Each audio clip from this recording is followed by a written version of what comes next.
കേരളത്തിലെ മുസ്ലിം സ്ത്രീകളുടെ മുന്നേറ്റം ലോകവേദിയിൽ അവതരിപ്പിച്ച 4 മലയാളി വനിതകൾ. ഖത്തർ അമീറിന്റെ മാതാവ് ഷേഖ മൂസയുടെ നേതൃത്വത്തിലുള്ള മുജാദല സെന്റർ സംഘടിപ്പിച്ച ഉച്ചകോടിയിലാണ് ഇവർ കയ്യടി നേടിയത്. ലോകത്തിന്റെ വിവിധ ഭാഗങ്ങളിൽ നിന്നുള്ള മുസ്ലിം വനിതാ ചിന്തകരെയും ഗവേഷകരെയും ഉൾക്കൊള്ളിച്ചാണ് മുജാദല സെന്റർ ജദൽ ഉച്ചകോടി സംഘടിപ്പിച്ചത്.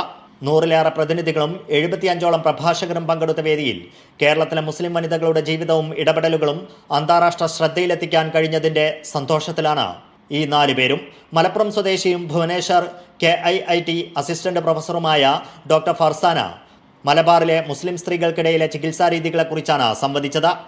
ഓരോ സ്ത്രീയും എപ്പോഴും ഒരു ഹീലറും കൂടിയാണ്. അപ്പോൾ അത് മലബാറിലെ മുസ്ലിങ്ങൾക്കിടയിൽ എങ്ങനെയാണ് വർക്ക് ചെയ്യുന്നത്, നമ്മൾ ഓരോരുത്തരും അതിൻ്റെ ഭാഗമാവുന്നത് എങ്ങനെയാണെന്നുള്ളതിനെ കുറിച്ചുള്ള ഒരു ഡീറ്റെയിൽഡ് ആയിട്ടുള്ളൊരു പേപ്പറാണ് ഞാൻ ചെയ്തിട്ടുള്ളത്. ഒപ്പം വിമൺ ആസ് എ ഹീലർ മലബാറിലെ കോണ്ടെക്സ്റ്റിൽ ജെൻഡർ ഡൈനാമിക്സിൻ്റെ ഇടയിൽ എങ്ങനെ വർക്ക് ചെയ്യുന്നു എന്നുള്ളതും കൂടിയാണ് എൻ്റെ പേപ്പറിൻ്റെ ഒരു റിസർച്ച് ക്വസ്റ്റ്യൻ എന്ന് വേണമെങ്കിൽ പറയാം. നമ്മുടെ നാടൻ ഭാഷയെ പറഞ്ഞാൽ മരുന്നും മന്ത്രവും ചികിത്സകളും ബീവിമാരും തങ്ങന്മാരും എന്നുള്ളൊരു വിഷയമാണ് ഞാൻ എൻ്റെ റിസർച്ച് ചെയ്തിട്ടുള്ളത്. അതിൻ്റെ ചെറിയൊരു ഭാഗമായിട്ടാണ് ഈ പേപ്പർ എഴുതിയിട്ടുള്ളത്. വെല്ലുവിളികളും അവസരങ്ങളും എന്ന സെഷനിൽ സംസാരിച്ച കോഴിക്കോട് സ്വദേശി ഖദീജ റംസിയ മലയാളികൾക്കിടയിലെ പ്രസവാനന്തര ഭക്ഷണ രീതികളും മുസ്ലിം സ്ത്രീകളുടെ കുടുംബങ്ങളിലെ പങ്കാളിത്തവുമാണ് സദസ്സിന്റെ ശ്രദ്ധയിലെത്തിച്ചത്. മാധ്യമപ്രവർത്തകയും ഗവേഷകയുമാണ് ഖദീജ റംസിയ. സ്പെസിഫിക്കലി എടുത്ത ടോപ്പിക്ക് നമ്മൾ പോസ്റ്റ്മോർട്ടം ഫുഡ് ട്രഡീഷൻസ് എന്ന് പറഞ്ഞിട്ട് നമ്മൾ പ്രസവ ശേഷം വരുന്ന ഭക്ഷണ രീതികളെയാണ് ഞാൻ അനലൈസ് ചെയ്തത്. അതിൽ ഉള്ള വെൽത്ത് ഓഫ് നോളജ് അത് അധികവും എവിടെയും ഡോക്യുമെൻ്റ് ചെയ്യപ്പെടാത്ത നോളജാണ്. വാമൊഴിയായിട്ട് നമ്മളുടെ ഗ്രാൻഡ് മദേഴ്സിൻ്റെ അടുത്തുനിന്നും അതുപോലെ ഇങ്ങനെ പ്രസവത്തിനൊക്കെ നിൽക്കുന്ന കമ്മ്യൂണിറ്റീസിൽ പെട്ട സ്ത്രീകളുടെ അടുത്തുനിന്നും നമുക്ക് കിട്ടുന്ന ഒരു വെൽത്ത് ഓഫ് നോളജാണ്. അപ്പം അതെങ്ങനെയാണ് നമുക്ക് തിയറൈസ് ചെയ്യാൻ പറ്റുക എന്നുള്ളതിനാണ് ഞാൻ നോക്കിയത്. ഇതിൽ ഒരു സ്കോളർ ഉണ്ട് ഈജിപ്തിൽ, ഡോക്ടർ നജാൻ നദി എന്ന് പറഞ്ഞിട്ട്. അവർ ട്രഡീഷണലി പാരമ്പര്യമായ കിതാബുകളൊക്കെ അതിൽ ട്രെയിൻഡായി വന്ന സ്കോളറാണ്.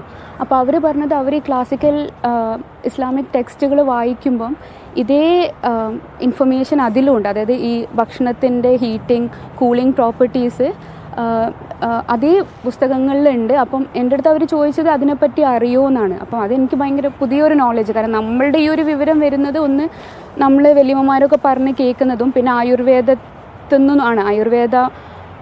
ആയുർവേദത്തിൽ പ്രശ്നം ഉണ്ടെങ്കിൽ പോലും അതിൽ നിന്നും കൂടാണ് ഇത് നമ്മളിത് മനസ്സിലാക്കുന്നത്. അപ്പോൾ അതിന് ശേഷം വേറൊരു ആളും പറഞ്ഞ് ഉമയ്യദ് കാലഘട്ടത്തിലുള്ള കുറച്ച് കിതാബുകളിലൊക്കെ ഇങ്ങനെ ഭക്ഷണത്തിൻ്റെ ഹീറ്റിംഗ് കൂളിംഗ് പ്രോപ്പർട്ടീസിനെ പറ്റിയിട്ട് പരാമർശിച്ചിട്ടുണ്ട് എന്നുള്ളത് വേറൊരാളും പറഞ്ഞു. മുസ്ലിം വനിതകളുടെ പൊതുമണ്ഡലത്തിലെ ഇടപെടലിലൂന്നിയാണ് കോഴിക്കോട് സ്വദേശിയും കാലിക്കറ്റ് സർവകലാശാല അസിസ്റ്റന്റ് പ്രൊഫസറുമായ ഡോക്ടർ നാജിയ വിഷയം അവതരിപ്പിച്ചത്.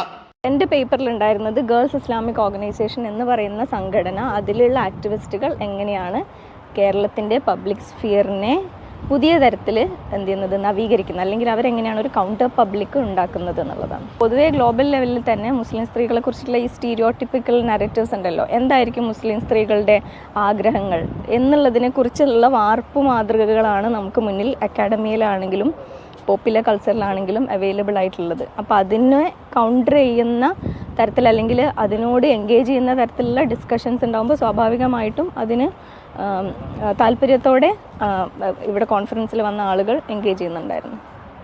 വിമോചനത്തിന്റെ പുനർവിചിന്തനം എന്ന വിഷയത്തിലായിരുന്നു മലപ്പുറം മഞ്ചേരി സ്വദേശി ആബിദ അബ്ദുള്ള ആദ്യ ദിനം സദസ്സിനെ അഭിസംബോധന ചെയ്തത്.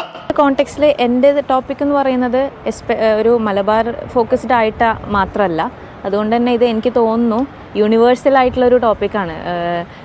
മുസ്ലിം women across the globe face ചെയ്യുന്ന ഒരു പ്രശ്നമായിട്ടാണ് എനിക്ക് തോന്നിയിട്ടുള്ളത്. എസ്പെഷ്യലി വെയിൽഡ് ആയിട്ടുള്ള മുസ്ലിം വിമനൊക്കെ ഇപ്പം നമ്മൾ കാണുന്ന പോപ്പുലർ കൾച്ചേഴ്സിൽ നമ്മൾ തന്നെ പ്രൊഡ്യൂസ് ചെയ്യുന്ന പോപ്പുലർ ടെക്സ്റ്റുകളിലൊക്കെ സിനിമകളിലൊക്കെ നമ്മൾക്ക് ഈ ഒരു സംഭവം കാണാൻ കഴിയും. ലിബറേഷൻ എന്ന് പറയുമ്പോൾ, മുസ്ലിം സ്ത്രീയുടെ ഏജൻസി എന്ന് പറയുമ്പോൾ അവിടെയൊക്കെ എങ്ങനെയാണ് അത് ഈ പോപ്പുലർ ഡിസ്കോഴ്സസിൽ റെപ്രസെൻറ്റ് ചെയ്യപ്പെടുന്നത് എന്നുള്ളതും, നമ്മളൊരു മുസ്ലിം വിമൺ ഓഫ് പയറ്റി അവരെടുക്കുന്ന സമയത്ത് അവർ ഈ ഒരു എന്താണ് പറയുക ഡിസ്കോഴ്സിനകത്ത് സംഹൗ ഫിറ്റിനാവില്ല. അപ്പം ഇവിടെ വന്നിട്ടുള്ള എനിക്ക് തോന്നുന്നു ഈ ഒരു സ്പേസിൽ വന്നിട്ടുള്ള പല ഭാഗത്തു നിന്ന് വന്നിട്ടുള്ള മുസ്ലിം സ്ത്രീകളും ഫേസ് ചെയ്യുന്ന അല്ലെങ്കിൽ എല്ലാവർക്കും കോമൺ ആയിട്ടുള്ള ഒരു അഗ്രി ചെയ്യാൻ പറ്റുന്ന ഒരു പ്രോബ്ലം ആയിട്ടാണ് എനിക്ക് ഫീൽ ചെയ്തിട്ടുള്ളത്. കേരളത്തിലെ മുസ്ലിം സ്ത്രീകളുടെ മുന്നേറ്റത്തെക്കുറിച്ചും സാമൂഹിക ഇടപെടലുകളെക്കുറിച്ചും ആവേശത്തോടെയാണ് ലോകത്തിന്റെ വിവിധ ഭാഗങ്ങളിൽ നിന്നുള്ള ചിന്തകർ കേട്ടതെന്ന് ഇവർ സാക്ഷ്യപ്പെടുത്തുന്നു. Media 1 Doha.